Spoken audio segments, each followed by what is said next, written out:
নমস্কার বন্ধুরা, SSC GD constable 27শে ফেব্রুয়ারি ফার্স্ট শিফটে যে সমস্ত কোশ্চেন্স এসেছে বা যে সমস্ত কোশ্চেন্স কালেক্ট করতে পেরেছি সেই সমস্ত কোশ্চেন্স অ্যানালাইসিস করতে এসেছি। তো ভিডিওটি তোমরা অবশ্যই শেষ পর্যন্ত দেখবে। যদি ভিডিওটি তোমাদের ভালো লেগে থাকে অবশ্যই লাইক করবে এবং নতুন হয়ে থাকলে চ্যানেলটিকে অবশ্যই সাবস্ক্রাইব করে পাশে থাকার চেষ্টা করবে। ঠিক আছে, তো চলো ভিডিওটি শুরু করা যাক।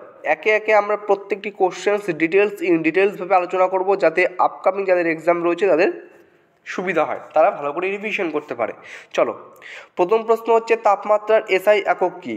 তাপমাত্রার এসআই একক হচ্ছে ক্যালভিন। থার্মোমিটার যন্ত্রের সাহায্যে উষ্ণতা বা তাপমাত্রা মাপা হয়, সেটা তোমরা প্রত্যেকেই জানো। সিজিএস এবং এসআই পদ্ধতিতে তাপের একক হচ্ছে যথাক্রমে সিজিএস পদ্ধতিতে তাপের একক ক্যালোরি এবং এসআই পদ্ধতিতে তাপের একক হচ্ছে জুল। 1 ক্যালোরি সমান সমান 4.1855 জুল। ঠিক আছে। দ্বিতীয় কোশ্চেন আর্টিকেল থেকে, আর্টিকেল 126 কিসের সঙ্গে সম্পর্কিত? তো সঠিক উত্তর সুপ্রিম কোর্টের প্রধান বিচারপতির নিয়োগ। ঠিক আছে। এর পাশাপাশি আর্টিকেলের যে অন্যান্য যে সমস্ত ধারা রয়েছে যেগুলো মোস্ট ইম্পর্টেন্ট সেগুলো তোমাদের বলছি। সেটা হচ্ছে 135 নং ধারা, সুপ্রিম কোর্ট ফেডারেল কোর্টের কার্যাবলী সম্পাদনা করবে। আর্টিকেল 136 ধারা, সুপ্রিম কোর্ট আপিলের বিশেষ অনুমতি। 139 ধারা মোস্ট ইম্পর্টেন্ট, সুপ্রিম কোর্টের রিট জারির ক্ষমতা। 148 নং ধারা ক্যাগ অ্যাপয়েন্টমেন্ট। প্রত্যেকটা ধারা কিন্তু মোস্ট ইম্পর্টেন্ট। পরবর্তী প্রশ্ন, ফুলদেই উৎসব কোন রাজ্যে পালিত হয়? তো সঠিক উত্তর হয়ে যাবে ফুলদেই উৎসব উত্তরাখণ্ড রাজ্যে পালিত হয়।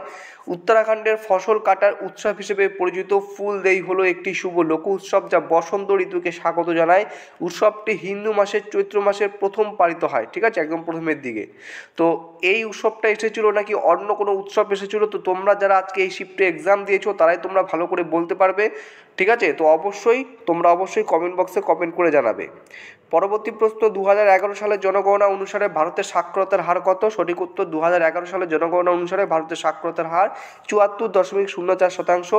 2011 সালের জনগণনা অনুসারে ভারতের পুরুষ সাক্ষরতার হার হচ্ছে 82.14% এবং মহিলা সাক্ষরতার হার হচ্ছে 65.45%।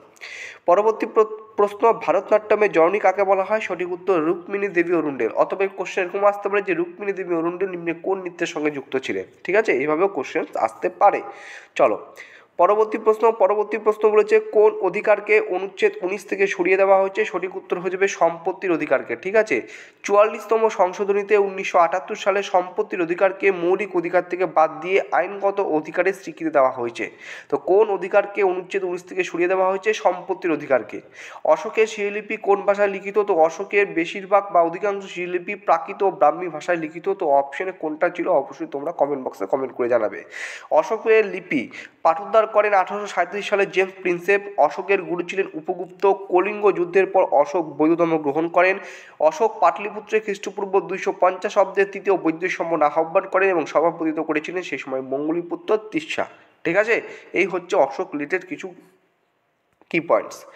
চলো, পরবর্তী প্রশ্ন দেখে না যা কী রয়েছে। সেটা হচ্ছে grand cross of the honour দ্বারা কাকে সম্মানিত করা হয়েছে?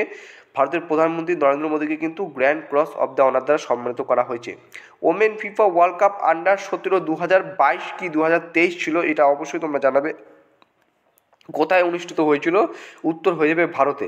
ওমেন্স ফিফা ওয়ার্ল্ড কাপ আন্ডার-17 সালটা কত ছিল? 2022 ছিল নাকি সালটা 2023 ছিল? তো অবশ্যই তোমরা জানাবে। ঠিক আছে।